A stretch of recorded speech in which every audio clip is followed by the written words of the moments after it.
तालिबान ने पाकिस्तान को वो मजा चखाया जो पाकिस्तान कभी नहीं भूलेगा, लेकिन दूसरी तरफ वो भारत के सामने रह रहकर गिड़गिड़ाता रहता है, जो ये साफ दिखाता है कि वो तालिबान जो पाकिस्तान का कभी पक्का साथी हुआ करता था, वो भारत के साथ आना चाहता है, भारत के साथ चलना चाहता है। लेकिन भारत तो भारत है भाई, भारत हमेशा सही और सटीक निशाना मारता है। अब तालिबान भारत से रिक्वेस्ट करने लगा है कि वो भारत में उसे अपना दूतावास खोलने की इजाजत दे और कह रहा कि हमें अपना दूतावास भारत में भी खोलना है। और तालिबानी राजदूत की पोस्ट के लिए विवादित प्रवक्ता अब्दुल कहर बाल्खी सबसे आगे चल भी रहे। ये वही बाल्खी है जिसने कथित रूप से पत्रकारों को मौत की धमकी दी थी।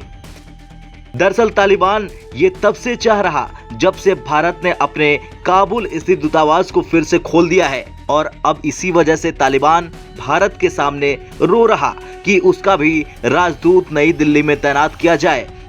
अब जाहिर सी बात है कि इससे भारत के लिए बड़ी राजनीतिक चुनौती पैदा हो गई है, जो अफगानिस्तान में अपने प्रभाव को फिर से बढ़ाना चाहता है।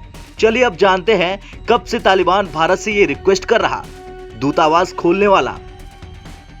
तो तालिबान के विदेश मंत्रालय ने पिछले साल यानी 2022 के जुलाई महीने में पहली बार अपने राजदूत की तैनाती के लिए अनुरोध किया था। तालिबान ने ये दाव तब चला जब भारत के संयुक्त सचिव जेपी सिंह काबुल की यात्रा पर गए थे।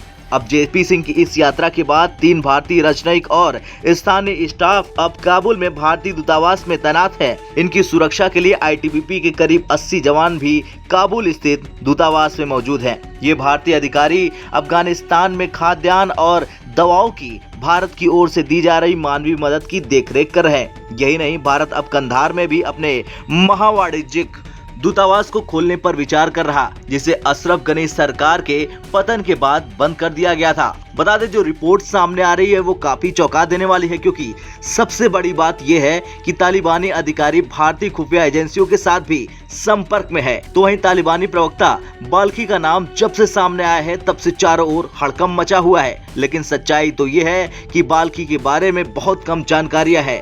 वो अफगानिस्तान के राजनयिक पासपोर्ट पर यात्रा करता है और खुद को हसन बहीस बताता है, जो बगलान में पैदा हुआ था।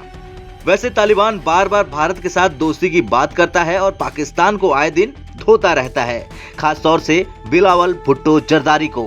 हालांकि देखना यह होगा कि क्या भारत तालिबान को इजाजत देगा दूतावास खोलने की, और देखना यह भी होगा कि कैसे भारत अफगानिस्तान में चीन के खेल को खत्म करेगा। आपका क्या कहना है, कमेंट कर जरूर बताइए।